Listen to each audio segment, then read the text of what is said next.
as excited as you are right now to see that is as excited as we have been for a year since we shot those episodes for you to see them.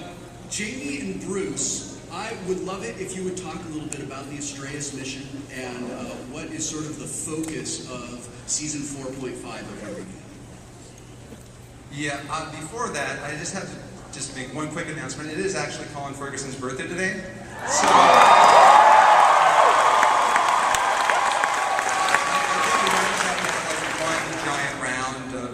happy birthday. Ready?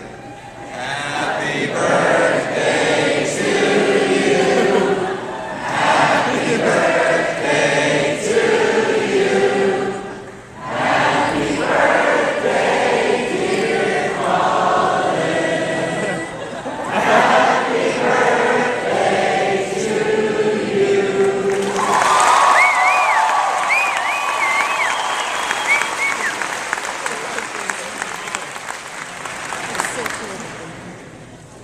So the Astraeus mission, I gotta say, actually, I need to give credit to Bruce for this one because he had this notion. You know, we spent some time together during the off-season, sort of brainstorming individually, then we come together and before we bring the staff back, kind of talk about some things that we were thinking about. And he said, I think we should do this mission, you know, into space, maybe to Mars or someplace cool. And yes, just like that, that's how he talks. And it made me incredibly nervous because we're such an earthbound show. But the idea of having this, not a big bad necessarily, but a challenge for the entire town to have to sort of rally behind, and that we could spin episode ideas out of things that were going to happen along the way was such a great spine that I kind of just took a leap of faith, because he said, "Don't worry, I said, where are we going to go with this?" He's like, "We'll figure it out." And I think we kind of did. We always just figure we have a room full of very smart writers, and whatever we come up with, they'll figure out how to fix. So where are our very room full of writers? Where's our staff? They're out there somewhere. There they are.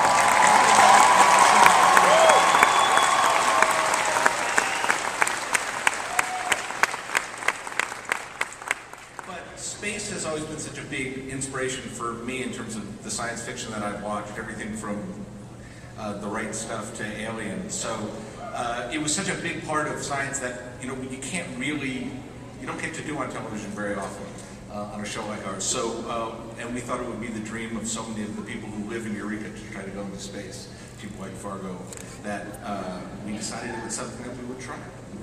And I think well, you got to see a few of the highlights. There's a lot of fun stuff coming up. It works out pretty well, and pretty badly.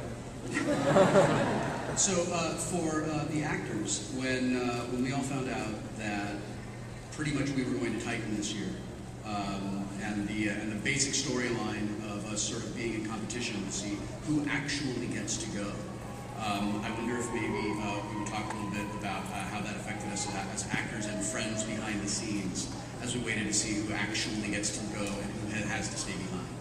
Well, strangely, I wasn't up for it. That's because you're not that smart. It's part of Jack's charm.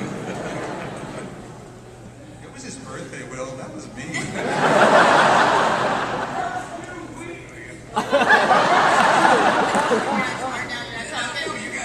You guys were the ones up for the competitions. What was that like? Well, I was I really up for the competition? It was something I wanted to do, but because you know, I'm in love with you. Yeah. I don't know if you're gonna let me go. Oh, I could never. You never let me go. I know.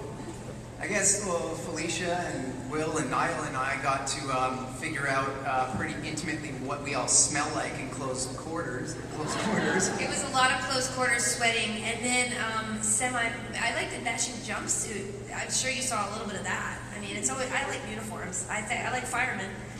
And a guy always looks better in a fireman suit. I'm sorry. That's my theory. Or a flight suit to Astraeus. Either one of those. So it was kind of an interesting dynamic in that there were the close quarters kind of brought out the worst and the best in people. So there's a lot of fun character stuff we got to do. Yeah. And some of the funniest lines came from some of those most competitive situations. Oh yeah, well that was the 8 inches line that you saw in the trailer. That was how long did we spend in that capsule? Too long. Eternity. I did hear that you guys were quite sneaky. Yeah, we It learned was that like a small area and it was a little sneaky. during production of that episode, we learned that Erica Chera doesn't think farts are as funny as I do. And that's a really great way to move into the relationship between Allison and Jack. Some things changed after you all went back in time, and let's talk about those changes and how they will precipitate throughout season 4.5. All right. Let's do that. Well, I guess we, like any sort of relationship, we're slowly coming together and we're figuring our stuff out, and sort of every episode takes us a little closer and then a little further away and then a little closer and a little further away. Not unlike my life, really. But they found a way to do it interesting, so that we're not, so that you guys aren't going to get bored with it and like why are now we're just this happy couple where there's no problems. I think that we found a way that it works and it works for the show and you like them together, but you're not bored that we are together. Yeah, like sort of like a real relationship. You get together with someone and there are problems, that come up, and the more intensely you sort of feel for the person, you hit some pretty big problems and some pretty big decisions, and you have to make the choice whether you're going to sort it out or whether you're going to, cut and run. And I don't know, but I think maybe something good happens. And speaking of relationships and relationship changing, Sally, you went behind the camera this season for the first time, and you became a director. And how does that change your relationship? How does that change your relationship with the cast and how you are now responsible for kind of setting things up instead of playing things out? Well, I think with anything, it changes the amount of respect you have for other directors that are coming in there. I mean, I've never been someone who tries to waste people's time, but you understand how much responsibility the director has, how much under the gun they are to get that show done on time. You're a little bit more sensitive to, like, you're sitting there and you're like, why aren't these actors on set?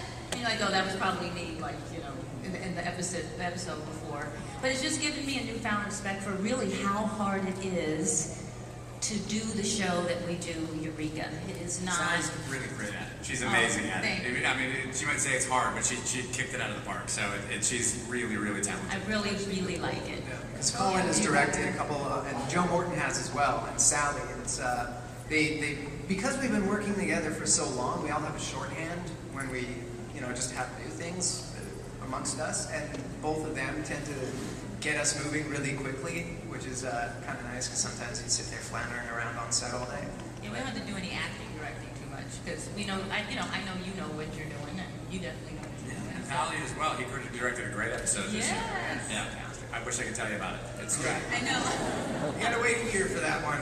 Yeah. And Sally, the episode that you direct is actually a really important, pivotal episode in the season. Did you feel, I'm sure you felt a certain level of responsibility already, but just knowing what we know that they don't? I couldn't believe I actually got that episode. It's a very big, for your first episode, I'm going, okay, this is huge, and it really does kick off a lot of what's going to be going on during the season. So yeah, and I took it very seriously and did my work, and I think you guys are going to love it. It's number 5 this year. Well, I'm actually allowed to tell you. What? I'm allowed to tell the audience, according to my notes, approved by Syfy, that your episode is 4/15. Okay. It is titled Omega Girls. It airs Monday, August 8th. It's my wife's birthday. At 8 p.m. And this intense episode chronicles a sinister plan hatched on Eureka as outsiders infiltrate the town. That is the appropriate response. You all pass. Please come to my office at the end of school today. Joan makes her return in that episode too, doesn't she? Plays Zoe. She's back for that You're not supposed to say that. Oh, is that a spoiler? No, I don't think That's all right. It was in the trailer. I just wish that I had the message saved still on my phone, because Sally called me. Eric Wallace and I wrote the episode for Sally to direct, and I had this message from her, Eric Wallace over here. And it was, Jamie, Sally, just got the script. It's big. It's very big. I don't know whether to thank you or kill you. It was hilarious, but she did. She really, really killed it. It's great. Thank you. Felicia, you are coming into a show with an established cast. They've been together for years. And like Neil said, there's a shorthand. And I don't think it is a huge secret that Dr. Holly Martin was pretty much created for you to play. Yeah, so that's kind of awesome. Would you just talk a little bit about what it's like to come into something new like this and do that? It's called terrifying. No, it's like going into somebody's, family reunion and be like, you're the plus one of somebody you only don't know anybody. And sometimes I've done a lot of guest stars like this. Obviously, it didn't turn out to an awesome, run like this, being, feeling like you're part of a cast. But when you go into a set like that, you don't really feel like you're part of the family. And I kind of instantly felt like I was part of the family. I mean, I really did. And that's a huge testament to the actors who are already on the show, that they're going to be as generous and as giving and understand that somebody coming in is a little bit of a stranger and might feel not like 100% steady on their feet. And so it was so easy to find Holly Martin's footing as a character and as a person. And yes, you're right. I remember that day when you guys called me and I had a meeting with Bruce and Jamie and Amy Berg, who wrote the first episode of Dr. Holly Martin. Hi, Amy. And they were like, I just want to hear your voice and hear how you talk. And I was like, you're examining me. I'm going to talk really fast. And then so I got really nervous, but very excited, because when I read the page, it was like they paid attention and they really did create not only a role that's not 100% myself, but like so many aspects that I can play with and really have fun with. It was like being given the most beautiful gift tied up in a bow, to not only be on a show that has this wonderful tonality of comedy and drama and science, but also to be given a role with this family. So it's an amazing experience. Yeah, we really, really love Felicia. I love She just is. Yeah. She's We have a sort of wish list of guest stars up on one of the boards in the writer's room, and on that list for a while had been Will and Felicia and many of the other people that we ended up getting this season. But Amy Berg introduced us to Will, and we came up with, you're always looking for the role that ends up sort of dictating who do you want to play that role. You have all these people that you want, but Isaac Parrish was perfect for Will, and he killed it, and so we brought him back for more. And I was going out to Phoenix Con, and Will was going. Excellent. And he said, "Oh, you have to meet my friend Felicia." And I was like, "Oh, Felicia did." Okay. And so we met and we started talking, and within 5 minutes, it was. I said, we were talking about this character that we thought she would be good for, and she was just so perfect for it. And Bruce and I talk about the fact that we have a no douchebag policy on our show. If it's Good policy. Yeah. If the resume, under special skills says douchebag, we just reject those people. And Felicia was not a douchebag. So. Colin. Yes. Felicia talked about this, the great balance of comedy and drama that Eureka has. And when I was getting ready to come on Eureka, Amy gave me a whole bunch of episodes and said, watch these episodes because they'll give you a sense of Would the that be tone. Amy Berg, one of the writers In of the fact, show? it would be Amy Berg, yes. She said, so watch these because they'll give you a sense of the tone of the show, so that I was familiar with sort of the language of Eureka, so that I would, have a shorter learning curve. And I caught that immediately. And I've come to know you as an extremely funny but unbelievably sensitive person. And I'm wondering where you stop and Carter begins, and how much of you bring to Carter, because you are very much the soul of the show. You're the character that the audience connects to.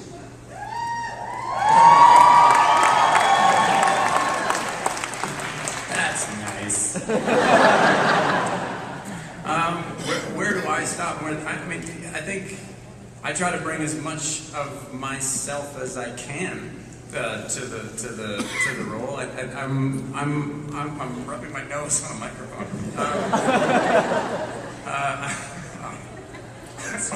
And some things you don't bring to the character. No, I'm goofy. I guess I'm a little odd, a little left of center, and I think I figured out 10 years ago if I could somehow get some of that into a role, it might work. And I always tried to get it in, and was always very sort of quickly told no. You know, that's great, but we're going to go with Mark Valley, and you know.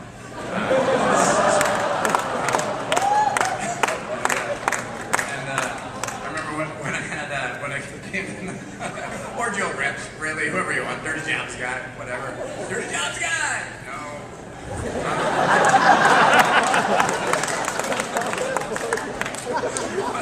When I had my audition with Jamie, you know, you do what you do, and you expect him to go, oh, that's really not what we're gonna, and Jamie was the one in the room, and he goes, that's what we're looking for. So with that, he gave us an open door to bring as much goofy as we could to it.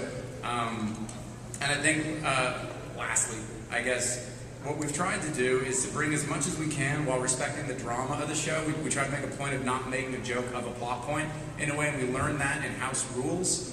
There was that one point when the pizza guy gets killed, and we played it like a joke, and you guys sort of got back to us and sort of went like, and it was sort of like, oh, all right, no, that's it. Yeah, the pizza guy's a mom and he's a twin, and that's not, you know, we thought of bringing him back. So it was really you guys who dictated the tone, because when we got that feedback, we sort of went, right, okay, so it's goofy, but at the same time we have a line.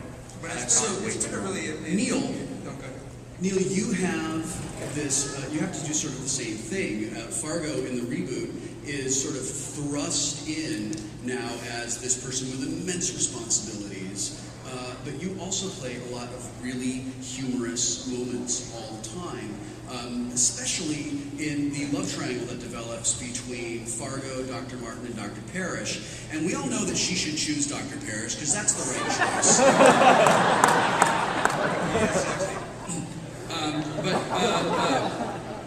Talk about that. Talk about that relationship and sort of how Fargo is adapting to his new role as the head of GD. Well, I mean, it's been the whole season 4 is they've basically given me a lot of stuff to do. I felt a little bit before like I was veering into just becoming the butt of the joke guy and the like, there's a button!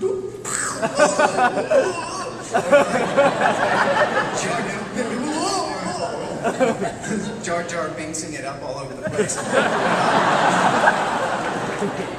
No, but then they came and they did this whole timeline shift, which it got me to sort of re-examine Fargo and think of how he actually, you know, how he talks to people and whatever.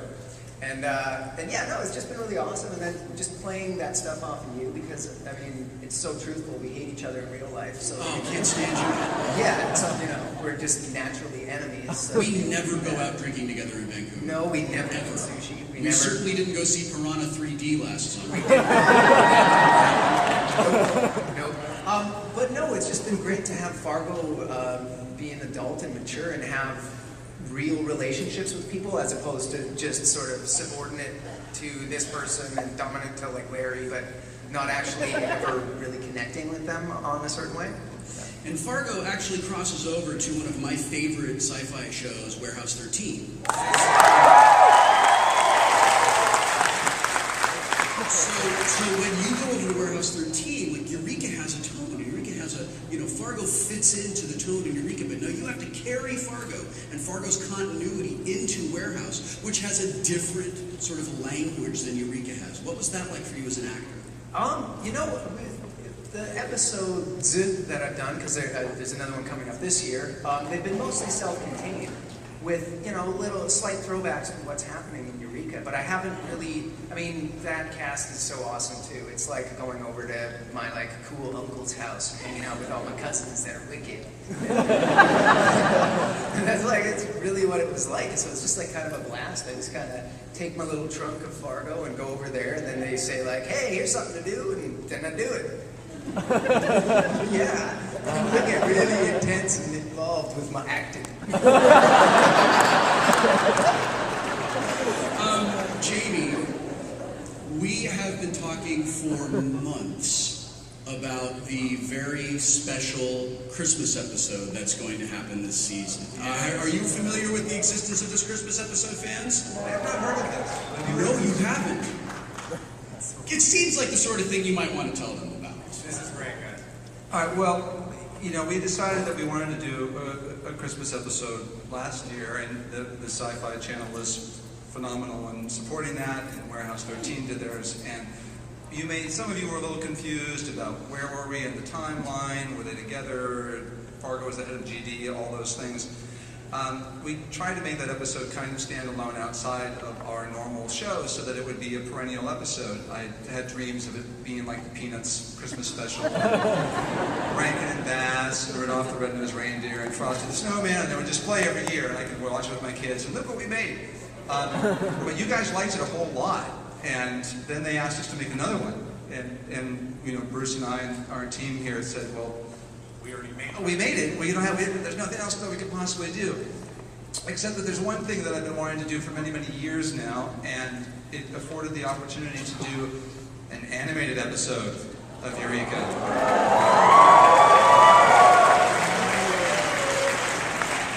I mean, these guys have done a lot of things to their It's town. way easier, by the way. Yeah. You can blow anything up if We it's animated. figured that if they can shoot themselves into space and shunt themselves through time through a wormhole, they could certainly do something stupid enough to make themselves animated, right? But we don't want to just do one animation style. That would be boring. So we want to do all the styles. And luckily, they let us do that. So watch for it. It's going to be really, really exciting. We are right now making this with Curious Pictures. They're amazing, and It's not all animated, just so you know. yeah. No, you have to have our town and our people and all that, but there will be animated elements, and it was amazing getting to watch these guys behind the scenes doing voice work for the first time that I've ever, had a chance to be a participant in, and it's really exciting. I'm sorry, I was looking at my notes because I wanted to make sure that I asked the following question. It's outlined here, and it is in bold print, and it's extremely important to Syfy. Felicia Day, there's an interesting love triangle going on with your character. Neil's character, Fargo, and my character, Dr. Isaac Parrish. Please tell us, and the people at home and in this room, what you really think of working with us.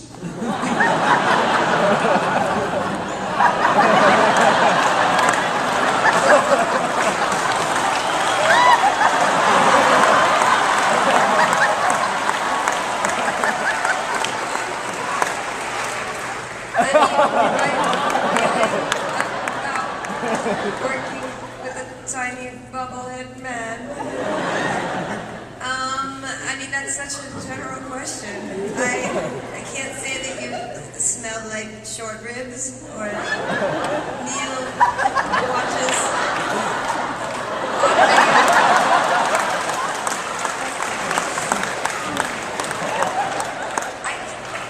What I can say is that Neil and I are pretty much comparable at Words with Friends. When I'm in a scene with Wil Wheaton, I can't stop looking at his knee area. He's a fantastic knee actor.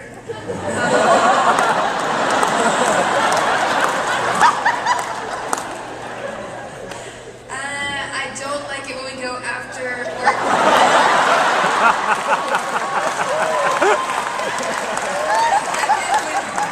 Neil stands in a crotch-breathing manner. Crotch wafting. He tends Syfy, but I will give you a spoiler. There is a scene where he wears a pair of pants that is inappropriate. And he, in noting that these pants were inappropriate, the wafting was many. Oh, okay. Under 18 years of age. Your children are. I had the best fun ever, and I think that just kind of summarized whatever that was. The mise en scène, that was. Thank you very much. That is the correct answer.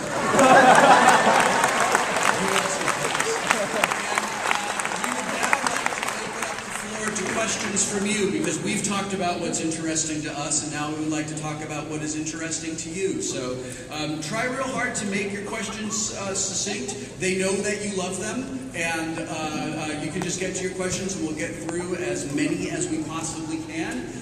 Starting with you, ma'am. Hi, I'm Caitlin. I just want to say thanks for being here. You guys are awesome. Big fan. What did you do? I'm going to ask the big question everyone's wondering. Are we ever going to go back to the original timeline? No. Never. Well, let's talk about time travel in general, really. And sometimes you can go... Right, because maybe this is the original timeline. Maybe there's certain things from the original timeline that this new timeline will actually intersect with. What do you think about them apples? So there are elements from the original timeline that will be maintained, but I mean, to actually go back and do... Let's just say that there are lots of surprises that this kind of storyline, affords. But the idea of hitting the reset button and everything just goes back to the way that it was and none of this happened, and everything that you guys have gotten invested in and all the character growth that these guys have gone through for all these episodes, we're not going to do that to you. Jamie, speaking of surprises, there was a rather significant cliffhanger with Beverly Barlow last year. There was. And I imagine that a lot of us would like to know if she's ever going to leave us alone. I think that it's nice to sort of have a darker side to the lighter side of our show, but there's an agenda there that actually one kind of has to agree with, which is that these guys actually do create a lot of stuff that's kind of scary, and somebody might want to try to watch that and monitor it a little bit. Her methods are not necessarily the best at times. She makes some poor choices, but there will definitely be an element of that will come back into play in the back half of this season. Thank you for your question, Jamie. Thanks, Caitlin. We're big fans of yours, too. Hello. Hello. I'm Deanna. Hello, Deanna. First of all, I'd like to compliment the writers. I appreciate shows that highlight strong women, and not just one strong woman in an episode, but an entire cast of intelligent, strong women.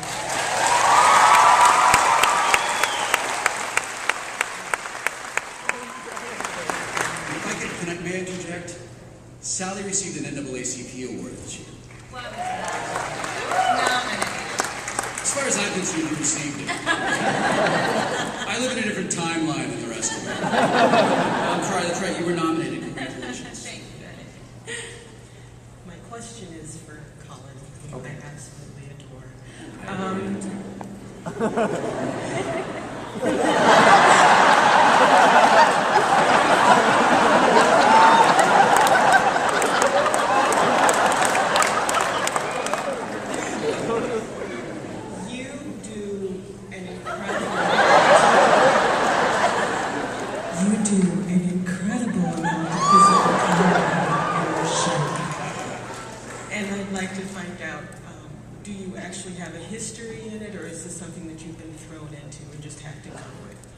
I have a history in it, which isn't to say that Jamie and Bruce don't like to throw me into it. It was I think from first season where I believe Jamie pulled me aside and said, "Oh, it's really, really funny when you get hurt." That sort of set the tone for that. I was an improviser for a number of years, and sometimes when your brain's not fast enough to come up with a joke, your body is. So That's why I have the problems with my joints that I have today. No, but yeah, I really enjoy it. I think there's a lot of the comedians that I look up to who use it, and yeah, wow, can I be less articulate? There you go. That's why it's physical comedy right there. Well, there's an element, like Colin was talking about his character before, how it's evolved, where how much of it does he bring of himself into the role. And all of our characters, but I think Colin in particular, we end up writing to those strengths. You see how they like to play certain lines, and what's going to be really funny, and you listen to that voice as you're writing, and you hear how that's going to sound, coming out of their mouths, and what he could do. And then, yes, well, that's right. It's always funnier when he's falling down and hurting himself while he's saying those lines. So you do end up bringing elements that you say, okay, you're going to be able to go to town with this. Like when we wrote the season finale at season 3.5 with the magnetic pole reversal, and he had to kind of try to make his way across the garage, and his body was being puppeted by somebody else. That's the kind of stuff that I love to write for, because you know that he's going to be able to somehow keep the drama of the situation alive, but be so committed to the comedy of it that you're laughing through it as well, and it's really fun to write to. Thanks, guys. Thanks, Jeremy. I love you. Hi, I really enjoyed this show. I was wondering if you're going to bring back the podcast commentaries. I really enjoyed it. Yes, I'm sorry that we kind of got a little... What's your name? Hi, Holly. we got a little more under the gun last season, and they were rushing to get the DVDs done, and we didn't get as many of the podcasts done as we wanted to. But especially for what we're doing right now with season 4.5 and We're going to need the podcast to explain to you guys what is actually happening. That's right. We're going to do more of that, and we'll try to get more of these guys involved too. Thanks, Holly. Hi, yeah, my question might have already been answered in the show, but I missed it. I think it more toward the writers. Where in Oregon is Eureka located? Is it like near a border or a major city? Yes. Yes. So it's right next to Springfield, isn't it? Think the sort of southwest quadrant, and then you'll be in the vicinity over there. Grants Pass, that region. You can try looking for it, you won't find it. It's not Eureka, California, no. It is actually, we couldn't do that because it's a real town. We had to create a Eureka in a place where there wasn't one. And since I grew up in Oregon, and half my inspiration for the show was that experience living in a very small town in the Pacific Northwest, we decided to set it there. Oregon, yes. It's also nice to see Vancouver standing in for a city that's not Seattle. Next question, please. Hi, my name is Nicole. Hi, Happy Nicole. birthday, Colin. And my question is for everybody. What's the best? I was wondering, past or present, which Eureka device would you like to have or see work? I thought the clothes that the pregnant woman wore that made her look not pregnant were pretty cool. I would like to wear that. I'm wearing it now. Colin. We just worked on a transporter device that we got working in an episode. I like that. Driving from Vancouver to Los Angeles is long.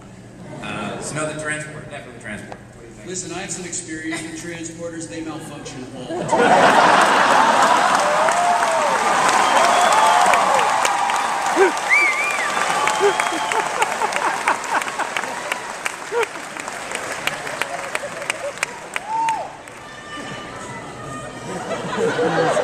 I love me too. I mean you. I love you too. Sorry. I get to Comic-Con and evil Wil Wheaton just comes right to us. Sally? Listen, I'm the wrong person to ask that. We're in the middle of an episode. I forget what I'm doing. I'm like, don't ask me. That's like, Colin just looked at me. He's like, yeah, what's your favorite? Because I can't remember anything. She showed me a look that killed me. It looked like, don't ask me that question. I like Zane's Sky Cruiser. It's because I don't know, it's just kind of classic. The idea of going on a thing that looks kind of like a motorbike, but it flies really fast. That's pretty awesome. Felicia? I mean, I like time traveling because I feel like I'd look good in period haircuts. Jamie and Bruce, what about, creating the tech? When I've been given technobabble writers, unlike the technobabble I was given on Star Trek, this stuff is actually based in science. And there are things that make sense.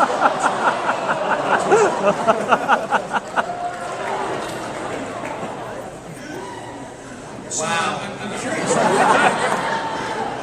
Don't leave. Wait, no. But what's it like? I mean, you sit down and go, these are devices that, hey, this would be cool. That's basically exactly what we do. We wish we had this. And then you reverse engineer the fake science. Yeah, sometimes it's, we see some tech that you hear about that's being developed, like the fact that they can, print organs now, actual organs from real live cells, and have them work. You hear stuff like that. It's on the internet, so it must be true. And so you grab onto that and say, I read it, it's true. And we do our research as much as we can, and then Kevin Brazier, who has been our JPL rocket scientist, advisor all these years, vets our scripts, and he says, now you've made me cry because this is so far off base, or more often than not, that we've gotten close and he just tries to make it as accurate as possible. But we also come in from the other direction, which is there's this problem in the world. Yeah. Wouldn't it be great if we could solve it? Because Colin has to drive all the way down from Vancouver. Wouldn't it be great if we could solve that problem? Yeah. So Colin in the It's world. mostly about Colin's comfort, is where we come from.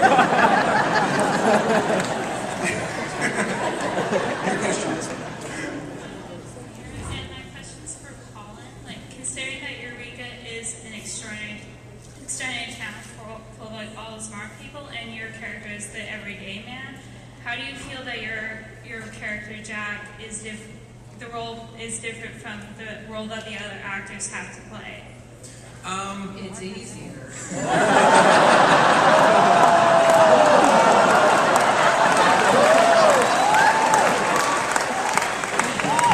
I'm sorry, that wasn't for me. That's the best answer ever. In a lot of senses, I guess it is. I don't have the level of dialogue and tech talk that these guys have to deal with. But I would say that sort of what I use to do it is sometimes you just don't fit in. You're a little off, and I tend to use that more than I do any sort of intelligence differential or difference. I don't know what words mean. So I tend to use that a little more. Yeah. But you can pretty much, he can explain to me everything that I have to say. Because in real life, I don't know what I'm saying. I like looking and it up. That's what it means. Yeah, I like looking it up. I like sort of finding out what it means, and it's easier for me to like. I came to set the other day and it had QD as an abbreviation, and I was like, "What is that? Is that quad data? Is that something else?" I looked it up. It could be 4 different things. I don't know, and that's no one else did either. So we just we just did it. But I guess does that an answer? Okay, thanks. Then. Am I drunk today? It's your birthday. Please, next question, please. I'm begging you. Hi, my daughter just said she loves me. I love you, Parker.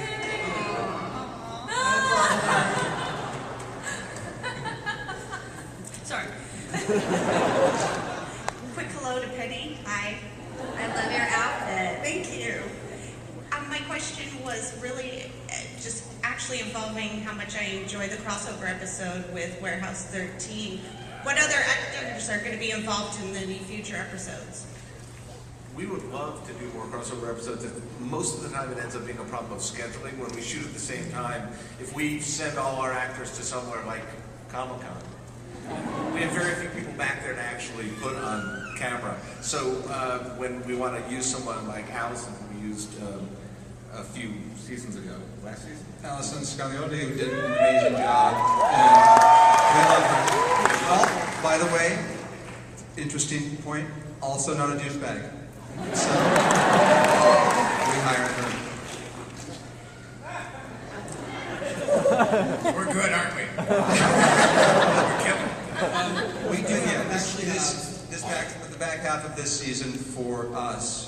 we were not able to make everybody's schedules work where their actors were free or during their hiatus and ours. But we did manage to get Neil over there to their side, which was we were happy to be able to do. We do actually have a number of really terrific guest actors this season, and you saw them in the trailer. I personally love the story of how you got Stan Lee to come and cameo on the show.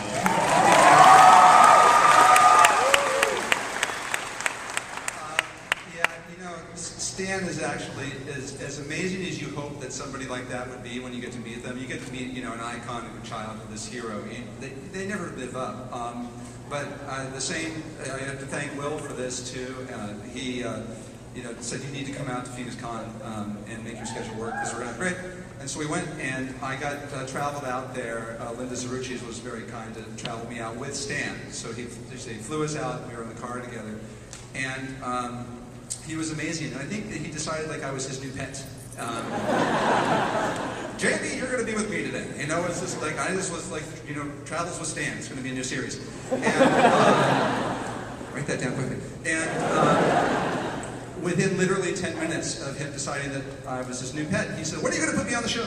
And I said, I will put you on the show right this second if I can get you to sign something. And he said, you write something and I'll show up. You just tell me where to go.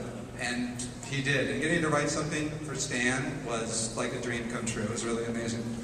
And the day that he worked on the show, we had this unbelievably professional crew. They're fast, they're efficient, they're friendly, and extremely professional. And the day and they've worked with everybody. They've worked with all of these huge actors and features and television. It's not like they're new to the game or anything.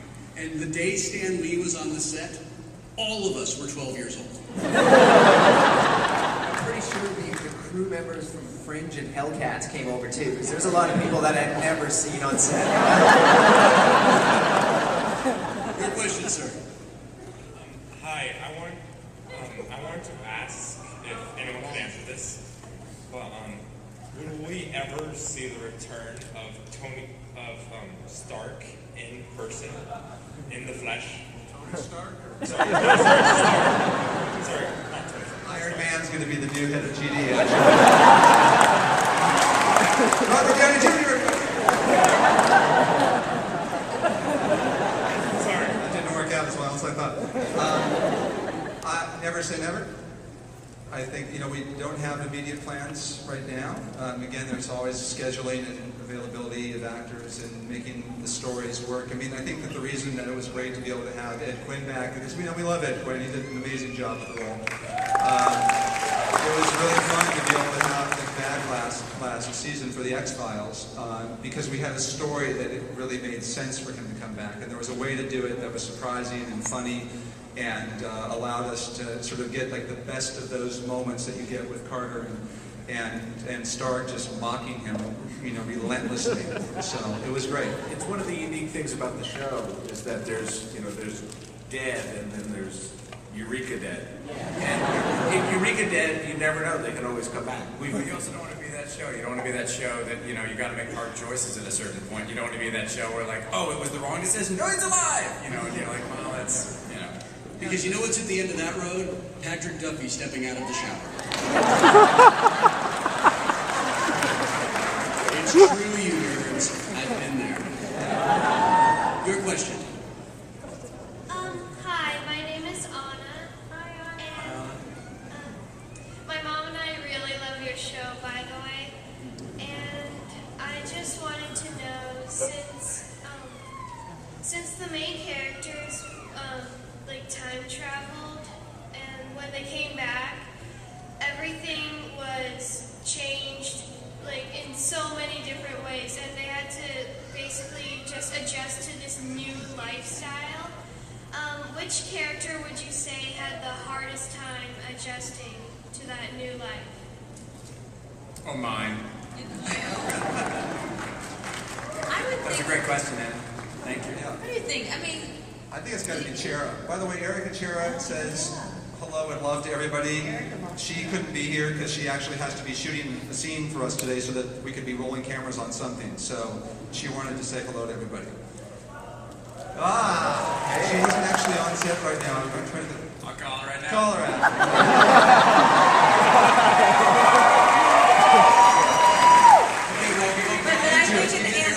Let's take another question. But I think in the answer to her question, it probably would be Erica because she really lost the most. Yeah, she when lost her the love. She lost her job. Well, you know, it's like when you go from being getting a proposal in the morning to having never dated at night. It's a pretty hard adjustment to make. Henry came back to married to somebody he had just met for like 20 minutes. But that's kind of a plus, though, right? I mean, it's Tempe Locke, and she's pretty amazing, you know. Yeah. So it's a different kind of hard. We have time for one more question.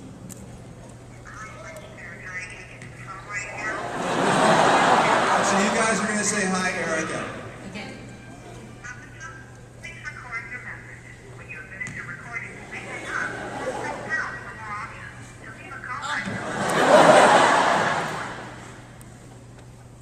All right, everybody, on three. 1, 2, 3. What's up?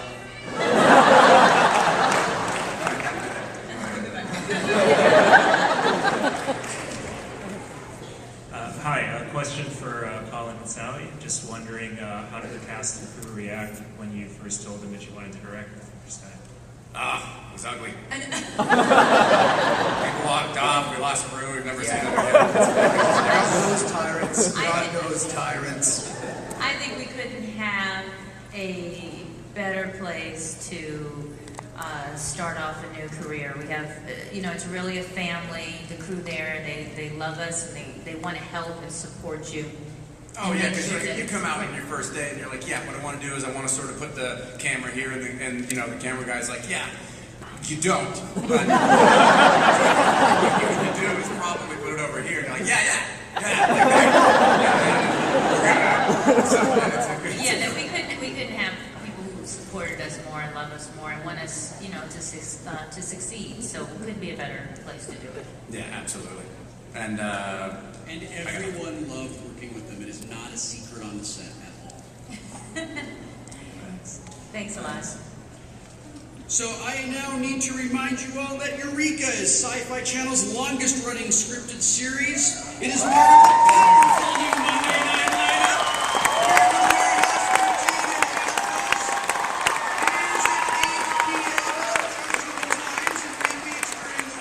Please say thank you to everyone for coming and spending this time together.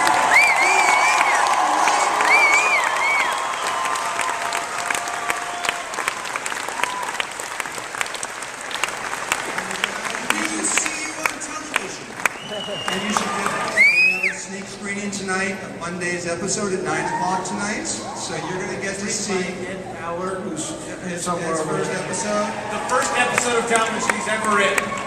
And there's a very special surprise in this episode you're not going to want to miss. So you should definitely come if you can, 9 o'clock tonight. So thank you guys so much for keeping us on the air. Thank you.